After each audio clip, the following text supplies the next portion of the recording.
Hello दोस्तों, नमस्कार। स्वागत है एक बार फिर से आप सभी के अपने प्रिय चैनल पर। दोस्तों आपको बता दें जो अभी की सबसे बड़ी खबर आ रही है, जहां पर दिवाली पर भारत को मिला दो सबसे बड़ा तोहफा। जी हां दोस्तों, बहुत बड़ी खुशखबरी की खबर है ऋषि सुनक जी को लेकर, जहां पर ऋषि सुनक जी होंगे ब्रिटेन के नए प्रधानमंत्री। जी हां दोस्तों, बताएंगे क्या है सबसे बड़ी खबर। प्रधानमंत्री मोदी जी ने उनको क्या विश किया है दोस्तों, और उल्टा भारतीय विपक्षियों ने ही भारत के केंद्र सरकार को घेरने की भी कोशिश की है। दोस्तों बताएंगे क्या है सबसे बड़ी खबर, और साथ ही साथ आपको उससे भी बड़ी खबर बताएंगे, जहां पर राष्ट्रपति शी जिनपिंग ने भारतीय सीमा पर काम करने वाले 3 पीएलए अफसरों को कर दिया है प्रमोट। जी हां दोस्तों, चीन की कमान संभालते ही चीन ने चल दी बहुत बड़ी चाल। जी हां दोस्तों, साथ ही साथ उससे भी बड़ी खबर आपको बताएंगे, जहां पर हाथों में बंदूक, दुश्मनों को संदेश और जवानों का बढ़ाया हौसला। जी हां दोस्तों, करगिल में दिखा प्रधानमंत्री नरेंद्र मोदी जी का अंदाज। जी हां दोस्तों, आपको भी दिखाएंगे कैसे प्रधानमंत्री मोदी जी ने भारतीय जवानों का मनोबल बढ़ाया है। जी हां दोस्तों, और साथ ही साथ आपको बताएंगे जहां ऋषि सुनक के ब्रिटिश प्रधानमंत्री बनने पर दोस्तों भारतीय विपक्षी दलों ने एक बार फिर राजनीति उठाई है। इस पर बताएंगे प्रधानमंत्री मोदी जी पर कसे है तंज। दोस्तों बताएंगे क्या है इनकी मनसा दोस्तों, और साथ ही साथ आपको हर तरह की जानकारी बताने वाले हैं, किसान योजना से लेके चीजें सस्ती होने तक की लेकर। दोस्तों तो आराम से बने रहेगा वीडियो के अंत तक। और अभी खबरों में आगे बढ़ने से पहले हमेशा की तरह मानते हैं कि अपना भारत देश मोदी जी के नेतृत्व में आगे बढ़ रहा है। दोस्तों मोदी है तो मुमकिन है, और भारतीय सेनाओं पर गर्व है। तो इस वीडियो को भी कर दीजिए लाइक, चैनल को कर दीजिए सब्सक्राइब, बेल आइकन दबाइए, साथ ही कमेंट बॉक्स में लिख दीजिएगा जय हिंद। जी हाँ दोस्तों, तो चलते हैं पहली और सबसे बड़ी खबर की तरफ, जहां पर भारतीय मूल के ऋषि सुनक जी बन गए हैं ब्रिटिश के प्रधानमंत्री। जी हाँ दोस्तों, ब्रिटेन के नए प्रधानमंत्री बनने के लिए सुनक के नाम का ऐलान हो चुका है। जी हाँ दोस्तों, भारतीय मूल के पहले प्रधानमंत्री होंगे सुनक जी। जी हाँ, प्रधानमंत्री मोदी जी ने भी दी जमकर बधाई। बता दें ब्रिटेन के पूर्व वित्त मंत्री और भारतीय मूल के ऋषि सुनक देश के नए प्रधानमंत्री होंगे। उनके नाम का आधिकारिक ऐलान सोमवार को कर दिया गया। ऐलान ऐसे वक्त में किया गया है जब भारत समेत पूरी दुनिया दिवाली का त्योहार मना रही है, और इसी बीच प्रधानमंत्री नरेंद्र मोदी जी ने सुनक को बधाई दी। प्रधानमंत्री मोदी जी ने ट्वीट किया कि मैं वैश्विक मुद्दों पर मिलकर काम करने और रोड मैप 2030 को लागू करने के लिए आपके साथ वार्ता के लिए उत्सुक हूँ। इससे पहले कंजर्वेटिव पार्टी का नेता बनने की दौड़ में से पूर्व प्रधानमंत्री बोरिस जॉनसन ने अपना नाम वापस ले लिया था। इसके बाद से ही ऋषि सुनक का नाम लगभग तय हो गया था। अंतिम समय में हाउस ऑफ कॉमन्स की नेता पेनी मोरडॉन्ट ने भी अपना नाम वापस ले लिया। इसके बाद सुनक के नाम पर अंतिम मुहर लगी। दोस्तों वे ब्रिटेन के पहले भारतीय मूल के और पहले गैर श्वेत प्रधानमंत्री बनेंगे, और वे 28 अक्टूबर को प्रधानमंत्री पद की शपथ लेंगे। जी हाँ दोस्तों, आप लोगों का कहना बिल्कुल सही हो गया। दोस्तों जो लोग हमारी वीडियोस को देखते थे दोस्तों, उन्होंने पहले से ही कह दिया था कि ऋषि सुनक ही अगले प्रधानमंत्री होंगे लिज ट्रस के बाद, और वो बात दोस्तों आप सभी की सच होती दिखाई दे रही है। ऐसे में ऋषि सुनक जी को कांग्रेचुलेशन कहना तो आपका बनता ही है दोस्तों, कमेंट में जरूर कहिएगा। साथ ही साथ आप सभी को बता दें दोस्तों इन्हीं से जुड़ी खबर, जहां पर आखिर ऋषि सुनक जी के इस खुशखबरी वाले खबर को लेकर भारतीय नेताओं का कैसा रहा रिएक्शन, तो आपको बता दें भारतीय नेताओं का कहना है कि किसने सोचा था दिवाली पर हिंदू बनेगा ब्रिटेन का प्रधानमंत्री। जी हाँ दोस्तों, जिसने भारत पर राज किया था दोस्तों, भारत को गुलाम बनाकर रखा था दोस्तों, आज उस पर भारतीय मूल का नागरिक राज करेगा, ये किसी ने नहीं सोचा था। जी हाँ दोस्तों, आप सभी को बता दें पूर्व वित्त मंत्री पी चिदम्बरम ने ट्वीट किया, कहा पहले कमला हैरिस, अब ऋषि सुनक। अमेरिका और ब्रिटेन के दोनों लोगों ने अपने देशों के गैर बहुसंख्यक नागरिकों को गले लगाया है और उन्हें सरकार में उच्च पद के लिए चुना है। मुझे लगता है कि यह भारत और बहुसंख्यवाद को फॉलो करने वाली पार्टियों के लिए एक सबक सीखना चाहिए। तो वही परिणाम घोषित होने से पहले कांग्रेसी सांसद शशि थरूर ने ट्वीट किया और कहा कि अगर ऐसा होता है तो मुझे लगता है कि हम सभी को यह स्वीकार करना होगा कि ब्रिटेनियों ने सबसे ताकतवर ऑफिस में एक अल्पसंख्यक सदस्य को रखकर दुनिया में कुछ बहुत ही दुर्लभ काम किया है, जैसा कि हम भारतीय ऋषि सुनक की सफलता का जश्न मना रहे हैं। और उन्होंने ये भी पूछने की कोशिश की है कि क्या ये यहाँ यानी भारत हो सकता है। ऐसे में दोस्तों एक तरीके से देखा जाए दोस्तों, तो ऋषि सुनक के ब्रिटिश पीएम बनने में भी भारतीय विपक्षी दलों ने ढूंढ ली अपनी राजनीति। जी हाँ, और प्रधानमंत्री मोदी जी पर कसने लगे तंज। जी हाँ दोस्तों, भारतीय विपक्षी दलों ने भी इस मुद्दे पर अपनी प्रतिक्रिया दे दी है, लेकिन हर बार की तरह उन्होंने इस मुद्दे में भी राजनीति ढूंढ ली और भारतीय पीएम नरेंद्र मोदी जी पर जमकर तंज कसे हैं। जी हाँ दोस्तों, ऐसे में इनको क्या जवाब मिलना चाहिए, कमेंट में लिखकर आप लोग जरूर रिप्लाई दीजिएगा दोस्तों, क्योंकि ये तो खुशी की बात है कि एक भारतीय मूल का नागरिक दोस्तों ब्रिटिश का प्रधानमंत्री जाकर बन जाता है, और ऐसे में उसके बावजूद भी भारतीय विपक्षी पार्टियों को दोस्तों केंद्र सरकार को घेरने के अलावा और कोई काम नहीं सूझता। ऐसे में आपकी जो भी राय हो दोस्तों भारतीय विपक्षी पार्टियों को लेकर जवाब जरूर दीजिएगा। दोस्तों चलते हैं एक और बड़ी खबर की तरफ, जहां पर राष्ट्रपति शी जिनपिंग ने भारतीय सीमा पर काम करने वाले 3 पीएलए अफसरों को किया प्रमोट। चीन की कमान संभालते ही चल दी चाल। बता दें चीन के राष्ट्रपति शी जिनपिंग ने देश की कमान संभालते ही अपनी चाल चलनी शुरू कर दी है। लगातार तीसरी बार राष्ट्रपति पद संभालने वाले शी जिनपिंग ने भारतीय सीमा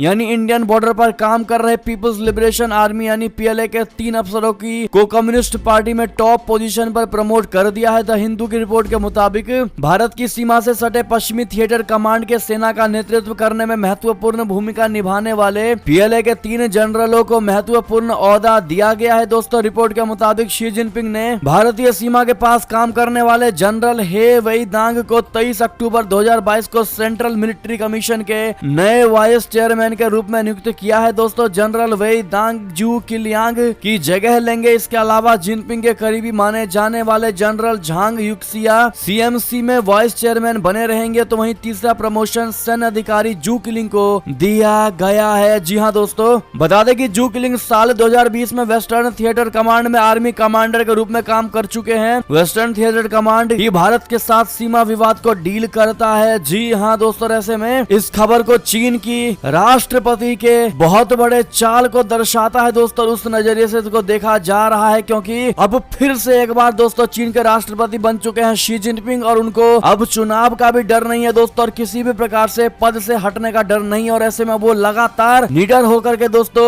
एक्शन लेते दिखाई दे रहे हैं और भारत को लेकर ये पहला एक्शन तो उन्होंने ले ही लिया है। ऐसे में आपकी जो भी राय हो दोस्तों राय सुझाव जरूर दीजिएगा। और भारतीय सेनाओं को दोस्तों आप लोग क्या मैसेज देना चाहेंगे चाइना से जुड़ी खबर को लेकर बताइएगा जरूर। और साथ ही साथ एक और बड़ी खबर की बात करें जहां पर प्रधानमंत्री मोदी जी के हाथों में बंदूक, दुश्मनों को संदेश और जवानों का बढ़ाया हौसला। जी हां करगिल में दिखा प्रधानमंत्री मोदी जी का अलग अंदाज। उन्होंने करगिल में जवानों के साथ मिलकर मनाई दीपावली। जी हां दोस्तों करगिल की धरती पर जवानों के साथ दिवाली मनाने पहुंचे प्रधानमंत्री नरेंद्र मोदी जी का एक बार फिर अलग अंदाज देखने को मिला है। उन्होंने न सिर्फ जवानों के साथ दिवाली का त्योहार मनाया बल्कि समय समय पर उनका हौसला बढ़ाने का काम भी किया। जी हां दोस्तों इस मौके पर प्रधानमंत्री ने सभी जवानों से बात की, उनके अनुभव जानने का प्रयास किया। कई जवानों द्वारा भी प्रधानमंत्री मोदी जी को भेंट दी गई दोस्तों। और इस तस्वीर में एक जवान प्रधानमंत्री को उन्हीं की एक पुरानी तस्वीर देता दिखाई दे रहा है। प्रधानमंत्री भी उस भेंट को प्रसन्नता से स्वीकार कर रहे हैं। जी हाँ दोस्तों अब क्योंकि प्रधानमंत्री दिवाली के मौके पर जवानों के बीच आए, ऐसे में जवानों ने भी उनके सामने अपना टैलेंट दिखाया। किसी ने अपनी सुरीली आवाज में गाना सुनाया तो कोई म्यूजिक इंस्ट्रूमेंट बजाता दिखाई दिया। दोस्तों प्रधानमंत्री भी तालियां बजाकर उनका हौसला बढ़ाते दिखाई दिया। जी हाँ दोस्तों प्रधानमंत्री जी की ये तस्वीर इस समय सोशल मीडिया पर काफी ज्यादा वायरल हो गई और इस तस्वीर में प्रधानमंत्री मोदी जी हाथ में बंदूक ताने निशाना साध रहे हैं तो वहाँ खड़े जवान उन्हें उन हथियारों की खूबियां बता रहे हैं और प्रधानमंत्री भी सब कुछ विस्तृत तरीके से समझने का प्रयास कर रहे हैं। जी हाँ दोस्तों साथ ही उन्होंने इस संबोधन के दौरान जवानों की जमकर तारीफ की। उनकी तरफ से जोर देकर कहा गया है कि देश के लोग चैन से इसलिए बैठे हैं क्योंकि बॉर्डर पर सेना के जवान मुस्तैदी से खड़े हैं। जी हाँ दोस्तों मोदी जी ने अपने संबोधन में आत्मनिर्भर भारत का भी मंत्र दिया। उन्होंने कहा कि अगर देश का जवान स्वदेशी हथियार का इस्तेमाल करेगा तो दुश्मन का परास्त होना तो तय होगा ही, जवान का हौसला भी 10 गुना बढ़ जाएगा। जी हाँ दोस्तों ऐसे में अगर आप भी प्रधानमंत्री मोदी जी के इन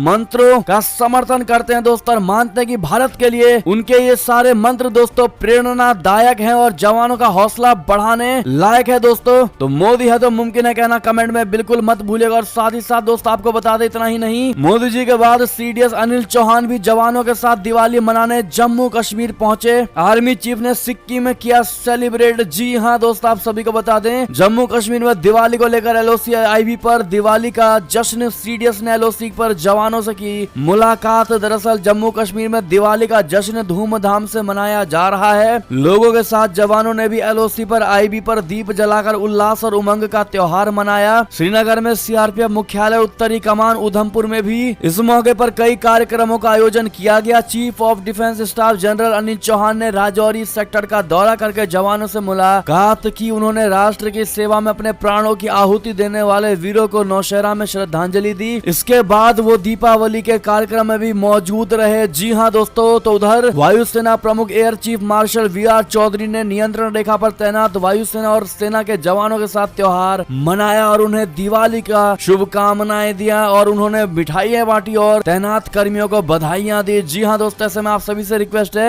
दीपावली बीत जाने के बावजूद भी दोस्तों आप सभी से गुजारिश है कि अपने जवानों को दोस्तों हैप्पी दीपावली सच्चे मन से जरूर कह दीजिएगा। एक और खबर की बात करें जहां पर अमेरिका ने कहा पाकिस्तान से कि औकात में रहना इस्लामाबाद, तालिबान को हम हैंडल कर लेंगे। जी हाँ, पाकिस्तान इन दिनों अमेरिका के साथ रिश्ते मजबूत करने पर लगा हुआ है, लेकिन अब अमेरिका ने उसे उसकी असली औकात दिखाते हुए दो टूक कह दिया है दोस्तों, जिसके बाद तालिबान का डर दिखाकर दुनिया के पैसा ऐंठने की पाकिस्तान के मंसूबे पर पानी फेर दिया है। जो बाइडेन प्रशासन ने साफ कहा है कि उसे अफगानिस्तान में तालिबान के साथ बातचीत के लिए पाकिस्तान की मध्यस्थता की आवश्यकता नहीं है। साथ ही अमेरिका ने यह भी कहा है कि हमें पाकिस्तान में मिशन को अंजाम देने के लिए पाकिस्तानी एयर स्पेस की भी कोई आवश्यकता नहीं है। अमेरिका का यह बयान पाकिस्तान के लिए बहुत बड़ा झटका है, क्योंकि पाकिस्तान 90 के ही दशक से अमेरिका समेत सभी पश्चिमी देशों को तालिबान का डर दिखाते हुए पैसा कमाता रहा है। जब अमेरिका का पैदा किया तालिबान उसी के लिए खतरा बना, तो पाकिस्तान ने 2008 तक उसी डर को बेच अमेरिका से भारी भरकम सैन्य सहायता प्राप्त की। यहाँ तक इसी पाकिस्तान ने अफगानिस्तान से सोवियत सेना को खदेड़ने के लिए अमेरिका की मदद करके जमकर पैसे हिलोरे। जी हाँ, अब अमेरिका ने दिखाई पाकिस्तान की औकात, कहा तुम्हारी आवश्यकता नहीं। अफगानिस्तान के लिए अमेरिका के विशेष प्रतिनिधि थॉमस वेस्ट ने यह बात कही है। यानी कि दोस्तों अमेरिका और पाकिस्तान के बीच बढ़ते रिश्तों के बीच ये सबसे बड़ी खबर है दोस्तों, जहां पर तल्खी नजर आ रही है पाकिस्तान और अमेरिका के बीच, जहां पर अमेरिका ने क्लियर और कट में दोस्तों बहुत बड़ी चेतावनी पाकिस्तान को दे दी है कि तुमको बीच में आने की जरूरत नहीं, हम खुद अकेले तालिबानियों से कर लेंगे बातचीत। जी हाँ दोस्तों, क्योंकि आप सभी को पता होगा दोस्तों कि पाकिस्तान सरकार और पाकिस्तान की कैसी हरकतें हैं। पाकिस्तान अगर किसी की 1 रुपए की मदद करता है दोस्तों, मान लीजिए, तो वो उसको 100 करोड़ की मदद बताता है, या यूं कह ले कोई अच्छा काम करता है दोस्तों तो उसकी टंका पूरे दुनिया में बजाने की कोशिश करता है। और यही चीजें शायद अमेरिका को भी नहीं पसंद है दोस्तों, क्योंकि पाकिस्तान ने अमेरिका के साथ बढ़ते रिश्तों के बाद एकदम से इतना ज्यादा बयान दिया है दोस्तों कि अमेरिका को जवाब देना ही पड़ गया। आप लोग क्या मानते हैं दोस्तों, पाकिस्तान को लेकर जवाब जरूर दीजिएगा। और खबर की बात करें जहां अगर रशिया ने परमाणु अटैक किया तो हम सीधा हमला कर देंगे। जी हाँ, अमेरिका ने दी बहुत बड़ी चेतावनी। बताते रशिया और यूक्रेन के बीच लंबे समय से युद्ध जारी है। रशिया की ओर से यूक्रेन के हिस्सों पर लगातार बम बरसाए जा रहे हैं और इसमें बड़ी संख्या में लोगों के हताहत होने की खबरें भी आ रही हैं दोस्तों। तो वहीं अमेरिका ने अब रूस को बहुत बड़ी चेतावनी दे दी है कि अगर उसकी ओर से परमाणु हमला किया गया तो अमेरिका बिना किसी बात विचार के डायरेक्ट हमला कर देगा। जी हाँ दोस्तों, अमेरिका ये नहीं देखेगा कि रशिया ने कब, कैसे और कहां पर यह हमला किया है, अमेरिका सीधा हमला कर देगा। जी हाँ दोस्तों, और यही चेतावनी अमेरिका ने अब रशिया को दे दी है। शायद रशिया अब सोचे दोस्तों 10 बार परमाणु हमला करने से पहले। क्या लगता है आपको, क्या रशिया अमेरिका की इन धमकियों से डर जाएगा दोस्तों? आपकी निजी जो भी राय हो बताइएगा अवश्य। एक और खबर की बात करें जहां नेपाल ने खरीदी 2 मिलियन बुलेट्स, अब असॉल्ट राइफलें उगलेंगी भारतीय गोलियां। जी हाँ दोस्तों, नेपाली सेना को असॉल्ट राइफलों के लिए गोलियां आपूर्ति करने का 8 साल से चला आ रहा चीनी एकाधिकार भारतीय निजी फर्म ने तोड़ दिया है। सरकार से सरकार अनुबंध मार्ग के तहत नेपाली सेना को 2 मिलियन यानी 5.56 गुणे 45 मिलीमीटर राउंड की आपूर्ति करने का ऑर्डर मिला है। गोलियों की गुणवत्ता के बलबूते भारतीय कंपनियां एसएसएस डिफेंस ने चीनी कंपनी को मात देकर यह अनुबंध हासिल किया है। जी हाँ दोस्तों, दरअसल 2005 में माओवादियों के साथ एक घातक मुठभेड़ में 43 नेपाली सैनिक मारे गए थे। इसके बाद नेपाल ने भारतीय राइफल को घटिया बताते हुए दावा किया था कि अगर उन्हें बेहतर हथियार मिलते तो ऑपरेशन में नेपाली सैनिकों को जान न गंवानी पड़ती। इसके बाद भी नेपाली सेना 8 साल पहले तक भारत से ही गोला बारूद का आयात करती थी। बाद में भारतीय इंसास राइफलों को कोरियाई और अमेरिकी राइफलों के साथ बदलने के बाद भारत से आपूर्ति बंद कर दी थी। जी हाँ दोस्तों, लेकिन अब जो ये सबसे बड़ी खबर है, जहाँ नेपाल ने 2 मिलियन बुलेट्स खरीद ली हैं दोस्तों, अब असॉल्ट राइफलें भारतीय गोलियां उगलने वाली हैं। जी हाँ दोस्तों, एक और खबर की ओर चले जहां पर चरम पर पहुंचा दक्षिण कोरिया और उत्तर कोरिया के बीच में तनाव, समुद्री सीमा पर जमकर गोलीबारी। जी हाँ दोस्तों, उत्तर कोरिया और दक्षिण कोरिया के बीच का तनाव लगातार बढ़ता जा रहा है। सोमवार को दोनों देशों ने विवादित पश्चिमी समुद्री सीमा पर एक दूसरे को चेतावनी देते हुए जमकर गोलीबारी की और ये गोलीबारी ऐसे समय में हुई है जब उत्तर कोरिया के हाल में हथियारों के परीक्षण को लेकर तनाव बढ़ गया है। दक्षिण कोरिया के जॉइंट चीफ्स ऑफ स्टाफ ने एक बयान में कहा है कि उसकी नौसेना ने उत्तर कोरिया के एक व्यापारी जहाज को रोकने के लिए चेतावनी स्वरूप गोलियां चलाई। उन्होंने दावा किया है कि उत्तर कोरियाई जहाज ने सोमवार तड़के उसकी समुद्री सीमा का उल्लंघन किया। उत्तर कोरियाई सेना ने कहा है कि उसने भी जवाबी कार्रवाई करते हुए 10 गोले दागे। उसने दक्षिण कोरियाई नौसेना के जहाज पर एक अज्ञात जहाज पर कार्रवाई करने की आड़ में उसके समुद्री क्षेत्र में घुसपैठ करने का आरोप लगाया। साथ ही साथ बड़ी खबर आपको बता दें दोस्तों, जहां पर कल से ही सऊदी अरब के दौरे पर प्रधानमंत्री शहबाज शरीफ तेल उत्पादन में कटौती पर दिया था सऊदी का साथ। बता दें पाकिस्तानी प्रधानमंत्री शहबाज शरीफ सऊदी अरब के 2 दिवसीय दौरे पर जा चुके हैं दोस्तों। अपनी यात्रा के दौरान प्रधानमंत्री शरीफ सऊदी निवेश शिखर सम्मेलन में भाग ले रहे हैं और सऊदी क्राउन प्रिंस मोहम्मद बिन सलमान और किंग सलमान बिन अब्दुल अजीज से मुलाकात करेंगे। स्थानीय मीडिया के सूत्रों के मुताबिक प्रधानमंत्री शहबाज शरीफ का ये दौरा क्राउन प्रिंस मोहम्मद बिन सलमान के निमंत्रण पर हो रहा है, तो वहीं क्राउन प्रिंस की भी अगले महीने पाकिस्तान जाने की उम्मीद है। ये दौरा तेल निर्यातक देशों के संगठन ओपेक प्लस के तेल उत्पादन में कटौती के फैसले के बाद हो रहा है। जी हां दोस्तों, साथ ही साथ बड़ी खबर बता दें, जहां पर रशिया यूक्रेन वार के बीच इस पश्चिमी देश में परमाणु हथियारों की मूवमेंट। ऐसे हुआ बड़ा खुलासा। दरअसल रशिया यूक्रेन युद्ध को शुरू हुए 8 महीने पूरे हो चुके हैं। जंग में दोनों देशों के हजारों सैनिकों की मौतें हो चुकी हैं, लेकिन इस बीच यूरोपीय देश बोले तो यूनाइटेड किंगडम से बड़ी खबर सामने आई है। साउथ वेस्ट यूके में परमाणु हथियारों यानी न्यूक्लियर वेपन्स के एक काफिले को सड़क पर से गुजरते हुए देखा गया, जिसको पुलिस के 6 वाहनों ने घेर लिया था। उसके लिए काफी दूरी तक ट्रैफिक को भी रोक दिया गया। परमाणु हथियारों का काफिला जब गुजरा तो मौके पर मौजूद कुछ लोगों ने इस घटना का वीडियो बना लिया, जिससे खुलासा हुआ है कि यूनाइटेड किंगडम में परमाणु हथियारों की मूवमेंट हो रही है। जी हाँ दोस्तों, और बड़ी खबर की बात करें, जहां पर सिख फॉर जस्टिस की नई खुराफात। भारत पाकिस्तान मैच के दौरान स्टेडियम में खालिस्तानी झंडा फहराने का सबसे बड़ा दावा। जी हां दोस्तों, ऑस्ट्रेलिया के मेलबर्न क्रिकेट ग्राउंड में बीते रविवार को खेले गए भारत पाकिस्तान क्रिकेट मैच में लाखों दर्शक मौजूद थे। पूरा स्टेडियम भारत और पाकिस्तान के झंडों और फैंस से पटा हुआ दिखाई दे रहा था, लेकिन लाखों की भीड़ में 2 खालिस्तान समर्थक भी थे, जो दर्शक दीर्घाय में बैठकर खालिस्तान के समर्थन में नारा लगा रहे थे और झंडा फहरा रहे थे। सिख फॉर जस्टिस की तरफ से एक वीडियो जारी किया गया दोस्तों, जिसमें मेलबर्न क्रिकेट ग्राउंड में 2 खालिस्तानी समर्थक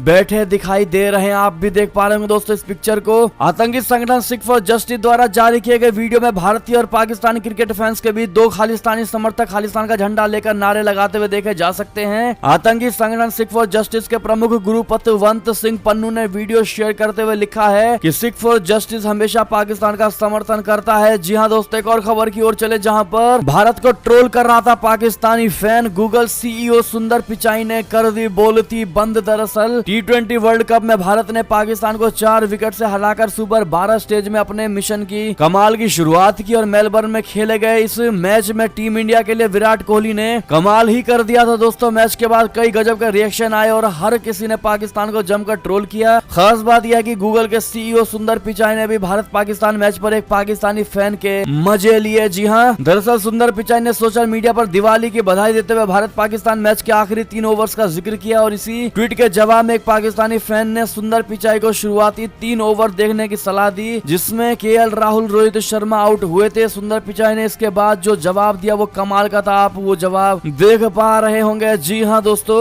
एक और बड़ी खबर की बात करें, जहाँ दुनिया भर में दिवाली का बड़ा जश्न। राष्ट्रपति जो बाइडेन ने दी भारतीय वंशियों को पार्टी। जी हाँ, दुनिया भर में बसे भारतवंशी ने कल दिवाली का त्योहार हर्षोल्लास के साथ मनाया दोस्तों। America, Britain, UAE, Canada, France समेत कई देशों में बसे अनिवासी भारतीयों में दिवाली का खास उत्साह देखा जा रहा था। कोरोना महामारी के बाद पहली बार दिवाली पर इतना उल्लास नजर आया। अमेरिकी राष्ट्रपति जो बाइडेन ने भी कल भारतवंशियों को व्हाइट हाउस में पार्टी दी, तो वहीं टेक्सास के गवर्नर ग्रेग एबार्ट ने अपने निवास पर बीती रात पार्टियां दी। जी हाँ दोस्तों, एक और खबर की बात करें, जहां पर क्या गुजरात चुनाव में इस बार बीजेपी तोड़ पाएगी अपना ही नया रिकॉर्ड। सर्वे में आया सामने नतीजा। जी हाँ दोस्तों, गुजरात में इस साल के अंत तक विधानसभा चुनाव होने की उम्मीद जताई जा रही है। इसको लेकर गुजरात में तमाम पार्टियां चुनाव प्रचार में जुटी हुई हैं दोस्तों। गुजरात में कांग्रेस जहां चुपचाप चुनाव प्रचार कर रही है, तो वहीं दिल्ली के सीएम और आम आदमी पार्टी के संयोजक अरविंद केजरीवाल लगातार गुजरात का दौरा कर जनता से कई बड़े वादे कर रहे हैं। इसी बीच बीजेपी ने भी अपनी जमीन मजबूत करने में जुटी हुई है। तमाम पार्टियों के बड़े बड़े नेता लगातार गुजरात का दौरा कर रहे हैं। गुजरात में होने वाले विधानसभा चुनाव से पहले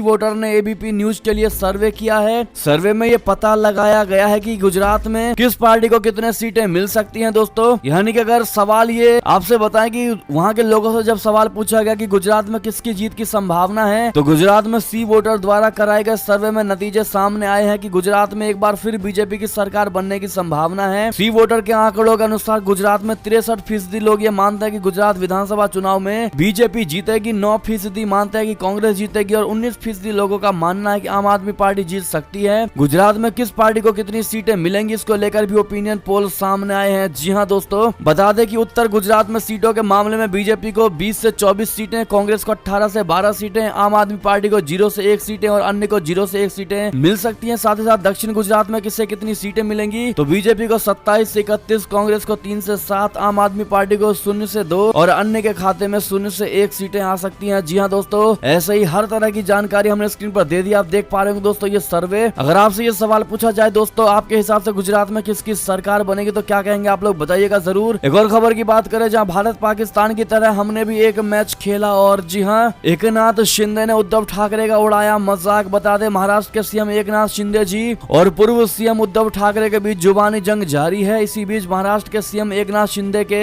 गुट ने ठाणे में दिवाली पहाट कार्यक्रम का आयोजन किया था। इस कार्यक्रम में कल महाराष्ट्र के मुख्यमंत्री एकनाथ शिंदे शामिल हुए थे और इस दौरान उन्होंने कहा था कि भारत पाकिस्तान की तरह हमने भी 3.5 महीने पहले मैच खेला और जीत हासिल की। उन्होंने दीपावली के अवसर पर राज्य के लोगों को शुभकामनाएं दी। जी हाँ दोस्तों, हैप्पी दीपावली। एक और खबर की बात करें जहां पर वित्त मंत्री निर्मला सीतारमण ने पेट्रोल डीजल की बढ़ती कीमतों पर दिया सबसे बड़ा बयान। सुनकर खुशी से उछल पड़ेंगे आप। बता दें देश में पेट्रोल डीजल की बढ़ती कीमतों और महंगाई से लोग काफी ज्यादा परेशान हैं। इसी बीच देश के वित्त मंत्री निर्मला सीतारमण ने एक अहम बयान दिया है दोस्तों। उन्होंने कहा है कि अब हर 15 दिन में कच्चा तेल, पेट्रोल, डीजल और विमान ईंधन पर लगाए गए नए टैक्स की समीक्षा सरकार करेगी और ये समीक्षा अंतरराष्ट्रीय कीमतों को ध्यान में रखते हुए की जाएगी। इससे पहले भी हो सकता है कि पेट्रोल डीजल की कीमतों में सरकार कमी करे। जी हाँ दोस्तों, तो साथ ही साथ एक और खबर की बात करें जहां 2000 रुपए मिले कि नहीं, आधार से नहीं देख पाएंगे स्टेटस। आखिर क्या बदल गए हैं नियम, बता दें देश के प्रधानमंत्री नरेंद्र मोदी जी ने किसानों को दिवाली के पहले बड़ा तोहफा दिया है। किसानों को प्रधानमंत्री किसान सम्मान निधि योजना के 12वीं किस्त के 2000 रुपए सीधे अकाउंट में भेज दिए गए हैं दोस्तों। इस बार मोदी सरकार के देश के किसानों के अकाउंट में 16,000 करोड़ रुपए ट्रांसफर किए गए हैं, जबकि 11वीं किस्त में 21,000 करोड़ रुपए भेजे गए थे दोस्तों। 11वीं किस्त के पैसे